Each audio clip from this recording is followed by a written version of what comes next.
Charlotte Lewis with Share with Charlotte podcast, where I am the host and the creator, and where we place emphasis on finding balance in relationships. We're in the spring season and soon to be into the summer season. So I know during this season of time, we've gotten through the winter months and people moving around again. They're actively engaging in different activities. They're meeting people. They're searching for even relationship because people need people. And so they're hoping that they will meet somebody special to embark on even to the level of even marriage. But clearly, someone that they can engage and say that maybe I'm actually in a relationship with someone because people love relationships. And it got me to thinking about what people would these people choose. Now I'm married, so I'm not looking to choose anyone. I make my choice. But someone who's not married or not committed, what kind of person are you seeking to find or to meet or hopefully to even connect with? So I was thinking in terms of that. And then I was like, but we're a creature of habits. And we are. We're creatures of habits. So I want to place emphasis on in this episode as it relates to choosing similarities in failed relationships. Choosing similarities in failed relationships. Then I looked up and just, wanted to get a clear definition of choosing. And choosing is something you have personally chosen from a selection of options, meaning you have options, meaning it has to be more than one. You have options. And it says to select freely, free will, after consideration, meaning you've given it some thought, you processed it. To select freely after consideration. So my thing is, if you have chosen from a selection where you have options and you chosen freely considerations, why is it that we often choose similarities in failed relationships? So I start thinking about, options. Okay, so options. What options do you have? And these are some of the things that I actually came up with. And that is, we look at people's physical appearance. We like what we like. We're visual creatures as human beings. We're visuals. Some people place more emphasis on that than others, some less. For me, for instance, I didn't place as much on the physical as I did on whether or not you were driven as a person to have a better life, to did you work, were you lazy, that kind of thing. Because if you know anything about my background, and I've shared with you, and that is we struggled a lot when it came to finance. And I grew up in the housing projects. So I wanted better for me, but I knew for me to choose someone on a serious nature, they had to be someone who also wanted more. So I seeked more of that, their ambition, their drive, than I did more on they had to have a certain look. Now, of course, you have to have someone that, at least I did, that I was attracted to. But I didn't place it as much the emphasis on that as I did wherever this person really trying to go in life. Because I knew where I was trying to go. But you can ask yourself, how much emphasis do you place on one's physical appearance? And a lot of times people say he has to be a certain height, a certain weight, a certain look, a certain dress. All of that emphasis on that, and excuse a lot of the other stuff because a lot of emphasis often are placed on one's looks, the physical appearance, what the eyes see, and education. Are they dropouts? Someone with a college degree or no college degree, but yet they finished high school, or maybe they even had multiple degrees. That's very possible. One character, one's character, and that is, are they honest? Are they cheaters? Are they arrogant? Are they serving? Are they spiritual? It's like, getting to know the character of the person. Criminal background, misdemeanors or felonies, jail or prison. I'm just throwing out options because you have options, and these are real criteria that people do have. Or are they conservative with their money to the point of maybe cheap? Are they big spender? Are they wasteful? Or a good manager of their finance? What's their status when it comes to children? Do they have children? Multiple children? A lot of baby mamas and baby daddies? I mean, to what degree? Are they dependent or independent? Are they living where someone else paying the bills for them? Are they independent where they make their own way and they're holding down their own? Are they smart? Are they intelligent? Are they needy? Are they clingy? Are they lazy with no will to work? Or they're workaholics? Are they drama? Are they argumentative? Or one who compromises with a general spirit? Are they mature? Or are they immature? Are they hot tempered, where they go from 0 to 10 on a snap? Are they violent, verbally abusive? Are they rational and have control over their emotions? Are they engaging in drugs, even to the level of addiction, alcohol, food, gambling, etc.? These are options. So you have to choose because you have options. But but a lot of us has a tendency to choose similarities in our failed relationships. And so we ask ourselves, if you've had this already, why do you find yourself going back to the same thing all over again, knowing that the outcome will pretty much be the same? There's a greater risk that the outcome will be the same, but you go back to the thing that you're familiar with. Because we do have options in what we look for in a person and what we're willing to accept in a person and what we desire in a person. You have options on what that is. But what I wanted to share with you is the why. Why do we have a tendency, some of us, many of us, to choose similarities from failed relationships? It's just a repeat cycle. Repeat cycle.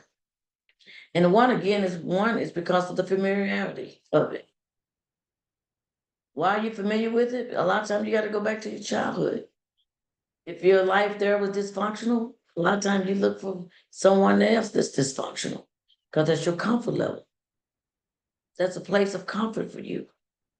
If you experienced abuse, abandonment, um, other painful experiences, a lot of times you look for people like that because again, that is your comfort level. That's what you're familiar with. I did want to say this, and that is a lot of time what we have a tendency to do is we have a tendency to pick very much the same people with a lot of the same characteristic and character and a lot of the things that were similar in our other failed relationship. But because your last relationship like that or your other relationship had a different name, this guy you just met and you're hanging out with and you see a lot of the same things, but you still stay in it because his name isn't Jack or John or Bill. His name may be Ed. So Ed may be different because he's not like the other ones. But really, he really is like the other ones.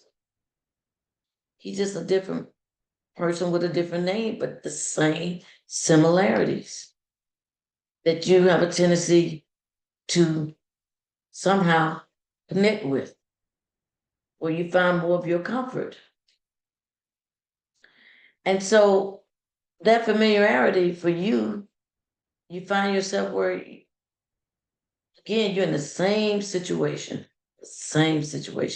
dealing with the same kind of issues, that you've had in your previous relationships. Another one being that you wasn't introduced to what was healthy in a relationship, and what that looked like and what that feels like. So you don't know. You don't know what that feels like and what that looked like because you didn't get it. But you do know what chaos feel like. You know what being dysfunctional feel like and look like. But you don't know what healthy look like and feel like. So you're not going to naturally gravitate to that unless you purposely make a choice to change the type of people you choose to connect with. And then you have believing or hoping this time with this one is different. You believing and you're hoping that this time, because this isn't the same one from the last time, but the same similarity, this time it would be different. We make excuses for behavior. We make excuses for behavior simply because we don't want to lose that person. We don't want to leave that person. So we make excuses for the things that you know are not good in that relationship. We make excuses. We minimize the failed similarities by highlighting what we like more. There's a lot going on that you know isn't right in that relationship that was in your previous relationship. But we minimize that because we want to start looking at, but he's this and she's that. Well, he does do this or she does do that. By minimizing what the big elephant in the room is with your relationship that you know is detrimental to the relationship. Because we want to find excuses and reason to stay than to leave. Because we don't want to leave. We don't want to leave. So we minimize the bigger problem and maximize what we do like. And another thing being is not believing you are worthy or better. For better is for someone else, not for you. Why is that? Why does better have to be for someone else but not for you?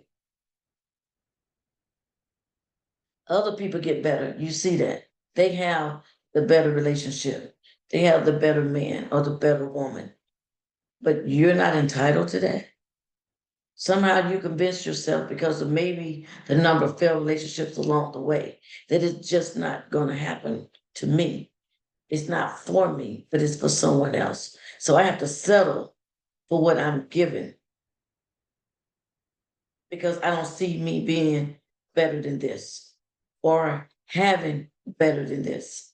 So I'm going to settle for less and I'm going to make do with what this is. And you don't have to do that because nobody is any more special than you. Just as they can get better and have better, you can also receive better and have better. There's no difference in between you and them, except for choices that they make and choices that you make. That's the difference. But also keep in mind, if you want better, and keep in mind, this is for real and serious. If you want better, you have to be better and give better. What you put out, a lot of times is also what you receive.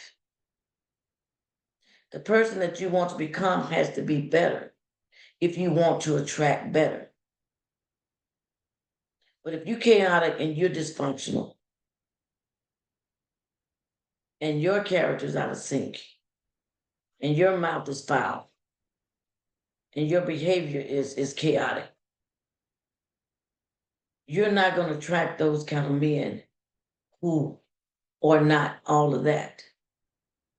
Men that are more structured, more gentler, more kinder, more serving, more giving, more attentive, more loving. If you want those kind of guys or those kind of females or women, then you have to become one of those people. You can't be a hell raiser and expect to find a guy that's in a peaceful state of mind. Because those are the kind of guys that does not want someone who's a hell raiser. So you have to decide to be better and to have better. Something got to change. Something got to give. Or you just keep choosing similarities in your failed relationships. Because those are the kind of people you would attract. And those are the kind of people you would gravitate to. Because those are the kind of people you're familiar with, that you connect better with. And probably vice versa. And another thing that came to mind for me was something is better than nothing attitude. Something is better than nothing attitude. Something is better than nothing attitude. Some people have the cliche of saying, at least I got a man. At least I got a woman. But it's the quality of woman. It's the quality of the man that you have, that you should seek. Instead of something is better than nothing. Often nothing is better than your something because you don't want to settle for something as chaotic and dysfunctional just so you can say you have a relationship and you engage and you involve with someone. You don't just say what? Sometimes nothing is better than your something. So just know that. And then it says, but the drama put fire in the relationship. Fire. One thing about fire, it burns. One thing about fire, it burns, it destroys. So you want fire in your relationship, but you don't want a fire that totally destroys the relationship, or one that burns you to it's painful, it hurts. You don't want that kind of fire. Maybe you want heat to where there's a level of stimulation. But when you say, but it creates fire, yeah, it does. Because you're going at each other constantly. If that's the kind of fire you desire, yeah, it destroys people. It hurts people. It's painful. And then I indicated, it says, you're conditioned to drama and chaos. And you find where you're more drawn to the excitement of the drama and the chaos, as opposed to the peace and calmness, because that create anxiousness in those people that are not accustomed to peace. Because what they need a lot of time is chaos. Because peace a lot of time is too quiet for them. It creates an anxiousness, a nervousness, as if something really happened, and you're waiting for something to happen, and you're anticipating something to happen because you don't have the drama and that peaceful time and space in your relationship makes you nervous. And it really shouldn't, because those are moments that you can talk with each other. You can find a level of comfort with each other than all the chaos and the drama, which finds no peace and no comfort in chaos and drama in a relationship. And another thing I thought was interesting was a lot of times those relationships are chosen because it gives us an excuse to flee. I call it flight. And you're looking for a way out. Because in all the relationship you had that was based on the same similarities, you left them all. So a lot of time you may purposely seek those kind of relationship because you never had any real intentions of being committed. Because chances are those relationships will fail again. And you'll leave again. And you'll flee again. Because you've been there more than once, twice, 3, 4 times. The same similarities. Which you have no intentions of staying. too long. So the summer is here. Well, spring is here, but the summer is coming. And so you're out and you're meeting all these different people and you're asking yourself, I hope you're asking yourself, wanting to know who these people are, what they truly are about. Ask the right question.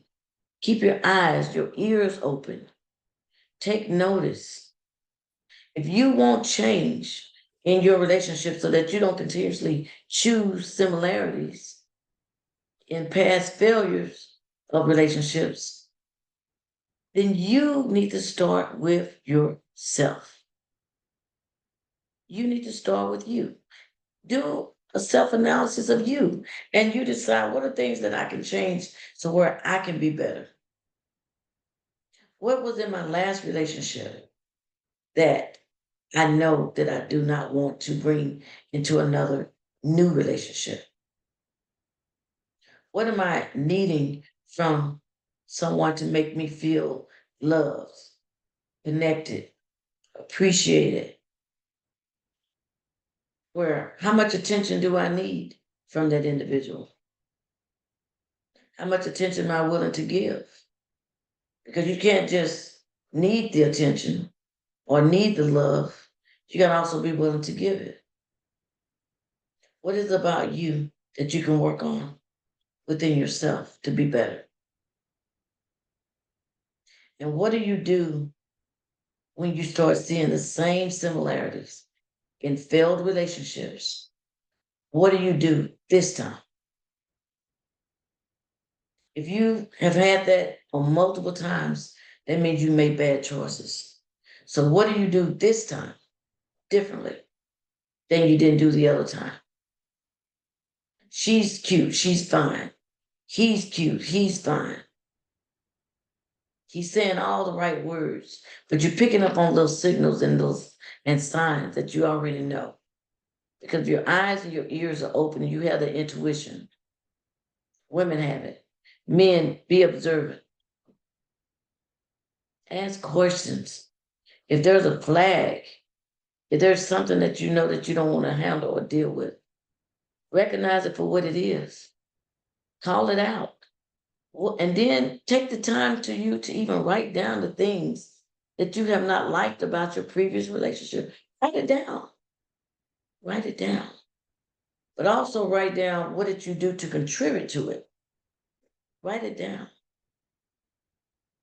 And then write it down also what it is that you didn't even like about yourself in the relationship. How much of you did you have to give up to even be in that chaotic, dysfunctional relationship? Where did you lose yourself in that relationship? Did you ever have balance in that relationship to where you had something for yourself? How much of that did you have to give up? Or did you have to give all of you? Did you have to sacrifice your whole being? Did you have to sacrifice who you were, your character? Did you have to sell your soul because of this one man or this one woman that you just didn't want to let go until you had enough, until you had reached your enough? How long and how much did you have to give up for you to be in that relationship? And then to get out, who left who?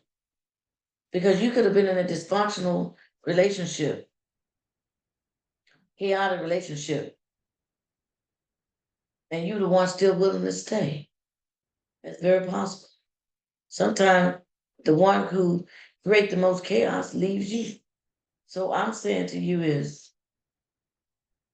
be wiser, choose wisely, be careful, take notice, call things for what it is. Don't minimize what you know is going to be a big problem. Don't minimize your self-worth. Don't minimize your value, who you are and what you want and what you desire. Don't minimize your better option to choosing someone you want to spend your time with. Because time is precious. And while you're over here spending time with someone not even worthy of your time, you could be leaving yourself open and available for someone who is worthy of your time. You have to change. You have to choose. And know that your self worth starts with how you feel about yourself. It's not about how somebody else make you feel. It's how you feel about yourself. That's how you define your self worth. Don't allow someone else to define it for you. You define that for yourself. Believe that you are worthy of love. You're worthy to be appreciated. You're worthy to be valued. You're worthy of someone's love, attention, affection, or being kind to you, to not hurt you, to treat you well. You have to believe that you're worthy of that you're worthy of someone to treat you like a queen. And for him to know that treat him like a king. And that is to be loving and kind. We serve one another. We elevate one another. We don't suppress one another, but we elevate one another. We help and we assist, but we do not hurt one another. You are worthy to feel that someone truly cares about you. And their best interest is always for you. You are worthy. But if you don't feel that within yourself, and even if someone gave it to you, but yet you don't feel worthy, you'll sabotage it. You will flee. You'll mess it up. You will create chaos in it because you don't believe that it's real, that it's genuine, that it's true, because you don't believe enough in yourself that you're worthy to receive it. But I'm telling you, you are worthy. You are worthy. But you have to believe that you're worthy. As much stuff as my life has gone through, my self-worth did not diminish. I love me. I value me. And I'm always going to look out for me because I love me. And I want you to love you enough to know that you are worthy. And I can't even say that enough. Cannot say that enough. That you are worthy. You choose who you choose. Because as it says, you have options. You have options. And what you choose is by choice. So choose better. Don't choose the similarities in failed relationships. Choose different this time. Choose different. And if you're in a dead end relationship, because you in one with all the similarities of your failed relationships, and if you really believe that somehow all that's going to change, your percentage of that is extremely low. Extremely. But I know it's familiar with you. I know that it's your level of comfort. You want to walk out of that and move beyond that. Find something that's a lot more familiar with you and become familiar with you. Something that would be a lot more, the more you do something repeatedly, the more you become more comfortable in it. So if you've gotten used to chaos, you can also get accustomed to peace. If you can get accustomed to drama, you can also get accustomed to where you're in a good relationship that's healthy. It's where you choose to settle and where you choose to land. because we make our own choices. We make our own choices. I've been guilty. So I'm not speaking as if I haven't done the same. I have done the same. Where if you cheat in dating, many times you're gonna cheat married. If you drum in dating and you all these highs and this low, this roller coaster of a relationship, but you say, but I love him and he loves me and we're gonna make this thing work. Really? Really? Really? Really? If you're on this roller coaster of a ride, there's highs and there's lows. You dipping and you diving, dipping and diving. You know, you're up one minute, you're down the next. And you look up, years have passed. Years that you've given. Still trying to make something fit. Trying to make something work. When you know it won't ever work. It won't ever work. But you deserve better.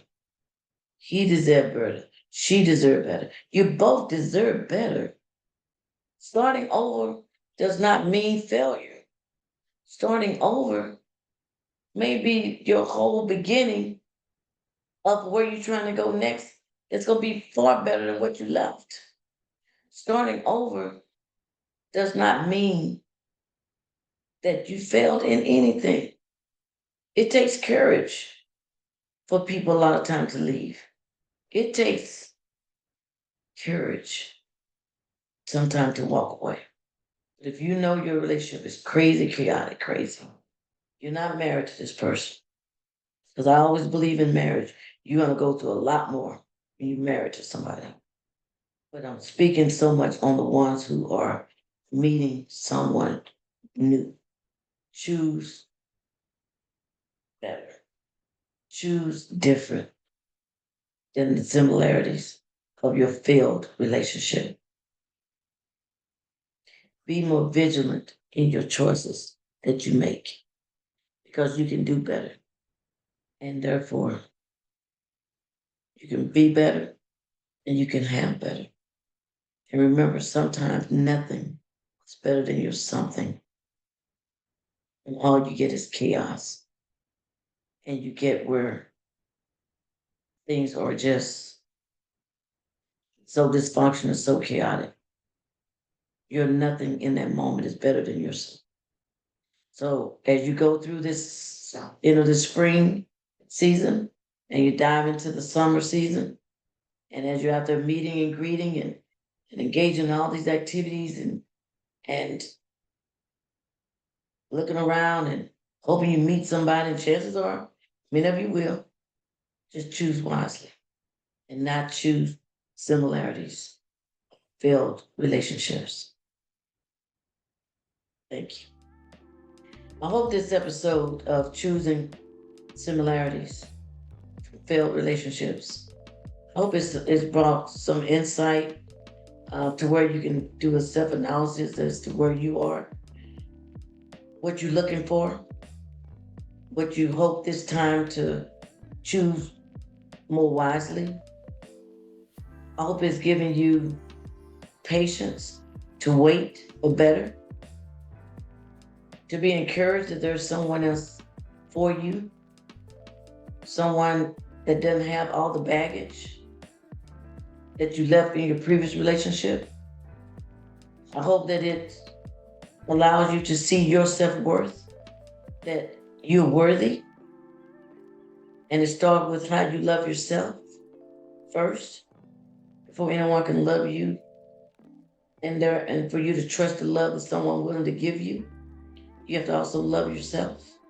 And I'd like you to go to my website at www.sherrywithshola.com and click on that subscribe button, click on that follow button, Instagram, YouTube, Spotify, Facebook. And I hope that this episode of Share with Charlotte has been one that connected with you. I thank you, and I look forward to sharing more with you. And remember, every Thursday, there's a new episode. So thank you.